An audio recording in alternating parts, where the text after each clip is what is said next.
Flamingos in Celestun. Across the Yucatan Peninsula lies the town Celestun, set along the shallow Gulf of Mexico. There's a captivating flock of songbirds here, enjoying the beauty of the natural world.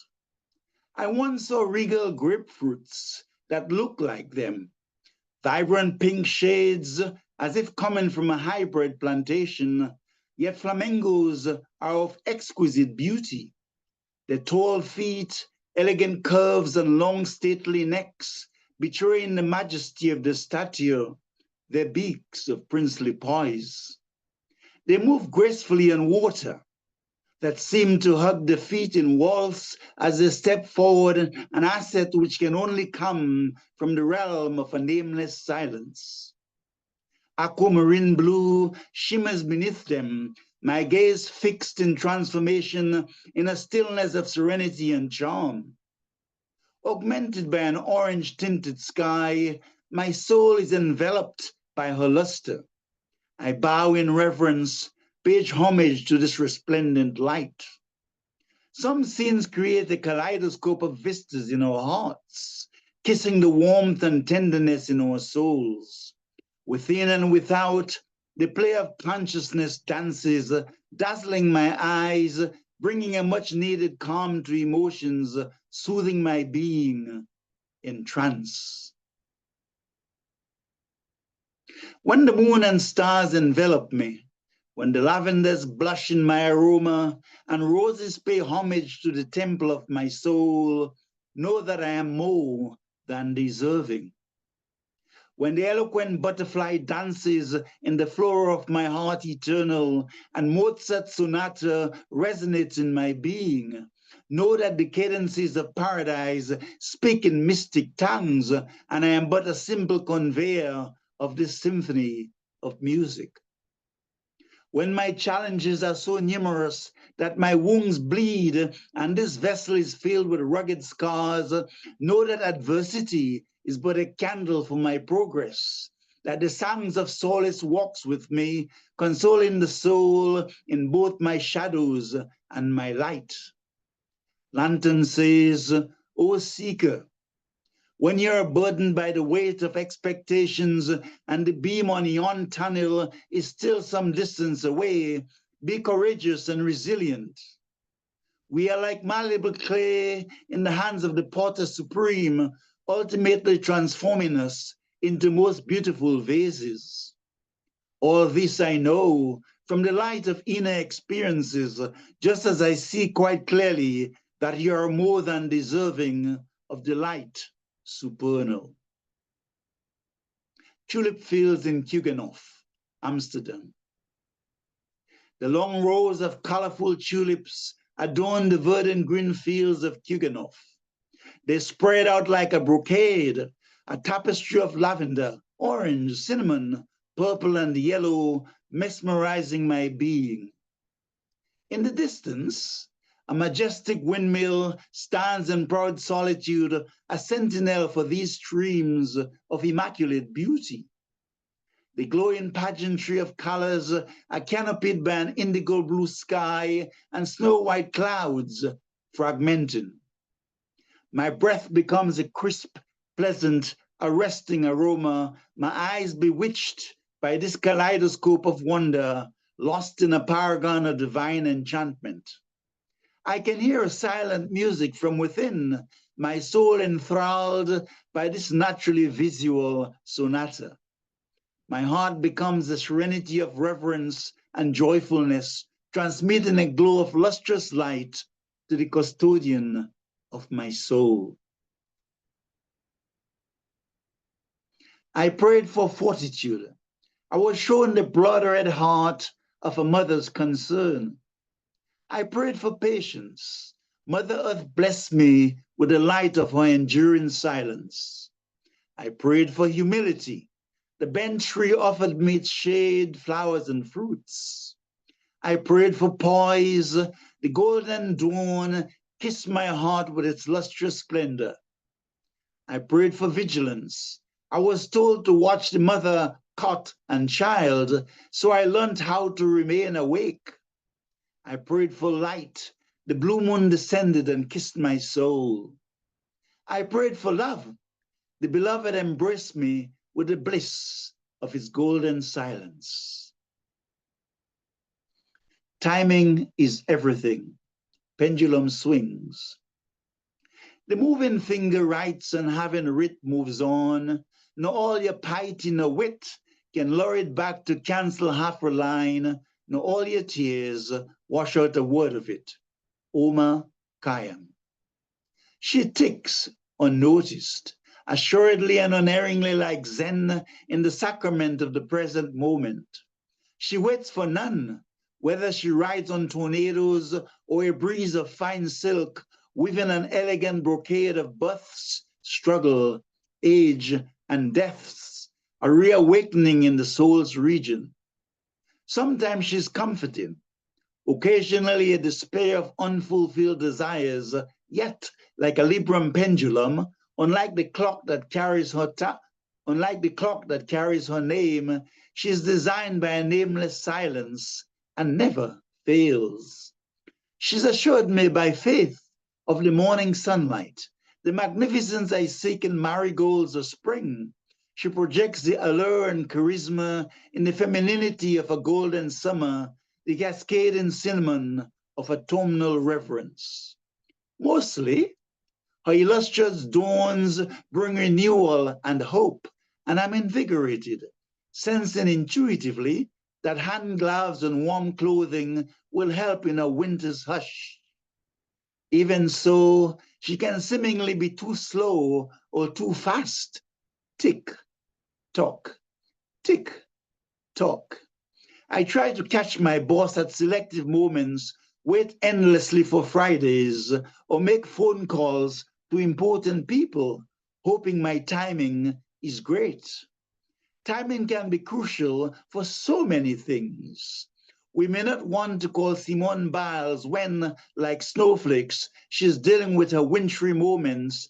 Neither do we dare to use that overdraft when our wages seem sparse. The loving mother-to-be shows concern when the 9 months are over and the breaking of her waters still seems distant, even as a son agonizes about his parents in an accident and emergency department post a road traffic accident.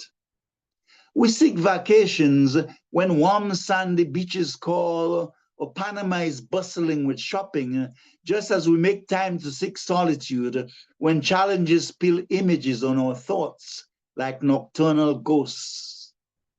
Time waits for no one is the old cliche, and some find it disconcerting in their 30s if the marriage and children are still dreams, if the glint in their hair fades, or grace beginning to appear on their shoulders.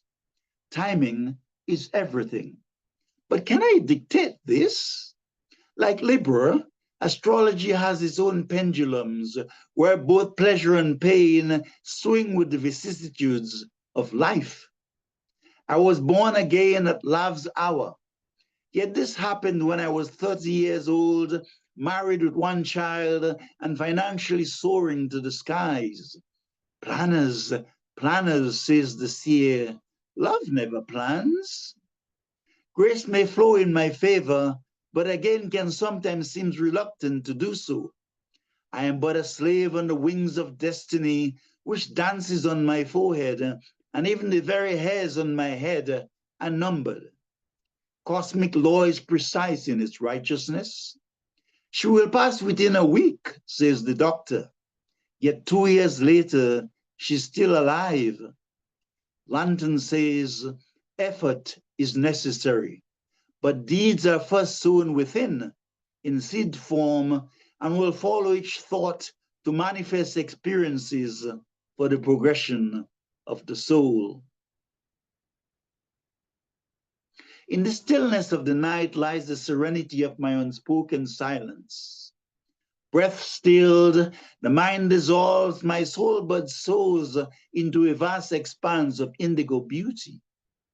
Wrapped in a joyful intoxication of love divine, I hear the sorrowful cries of Mother Earth weeping.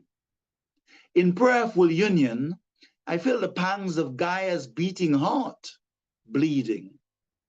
Overpowered by a surge of drunken love, like wine celestial, I found myself entreating to my beloved, "O love, help me to cry for the peace of your creation." Amidst the expanse of silvery clouds and a bewildering sweetness, the tears suddenly came, even as my breath quickened, and I gradually returned to my earthly habitat. The stars traced a dazzle across my glowing cheeks, while the heart, soaked in the light, blew love bubbles to the gleaming moon. And my final poem, Life's Struggle. Life colors my desires with unfulfilled expectations, resulting in struggle. Unaware that progress lies in the skirmishes I face, I die daily in an abyss of loneliness and fear. I'm drawn to sad songs, constantly making beds for my despair.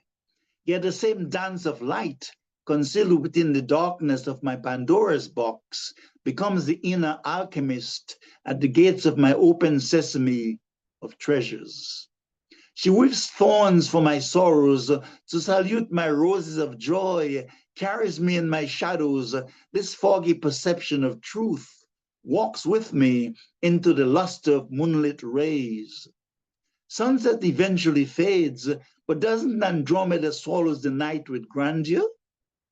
My mind's red hot with worries, even as the glimmer of stars whispers a twinkle in the heart. I affect Mother Gaia by the vibrations that I offer to her. To the drunken man in trance appears inebriated, yet to the saint he's a lover, intoxicated by the bliss of paradise. The mother in labor knows only pain until she holds in her arm the most beautiful miracle of creation, life. A thorn is the harbinger of wisdom, adversity a messenger of light. Twilight may welcome my loneliness, yet dawn heralds an awakening sunrise. We're all unique dreams of love, growing through struggle. The child confronts strife in crawling and walking, is burdened by wet nappies and hungers for mother's milk, yet lives spontaneously, trusting the sacrament of the present moment. In my quest for meaning, I face many challenges. For without shadows, there is no perception of light. Without the hills, there will be no valleys. Pleasure is followed by pain, and I treasure happiness only because I have experienced sorrows. I am an emperor, lost in a sea of illusions. Love, in its mercy, gives me choices, even while holding on to the cords of my limited freedom. I stray like lost sheep into the ways of ignorance until she reins me in so I can swim or bathe in the mansions of effulgent light. Never give up. We are neither shrouds nor graves, just as the light becomes brighter when the day dawns. There is a stream of living water which satiates the agony of longing, and I must drink, for my spirit will never die. The fire of the heart cannot be quelled, and the intensity for inner fulfillment still burns brightly in the soul. Hope, the songbird of perennial freedom, ever whispers a supernal songs, heralding sweet visions of tomorrows, constantly and patiently pruning the weeds of my inner garden, so that my fuchsias and petunias may shine with glory. Life, for me, is full of challenges. Yet as the rain of mercy permeates the soil, so too I will eventually get the bumper harvest. The dark night of the soul is only troubled by brittle chains, awaiting the messenger of the light to untie its fetters. So come, my friends, let us sing with the songbird of the eternal. Life's struggles are only snowflakes blowing in the wind. The wise see the blossoming flowers of Jerusalem, even when the shadows are dense. Give me your hands, O bevy of phoenixes. Love is eagerly awaiting to welcome us home. Lantern Carrier. Thank you.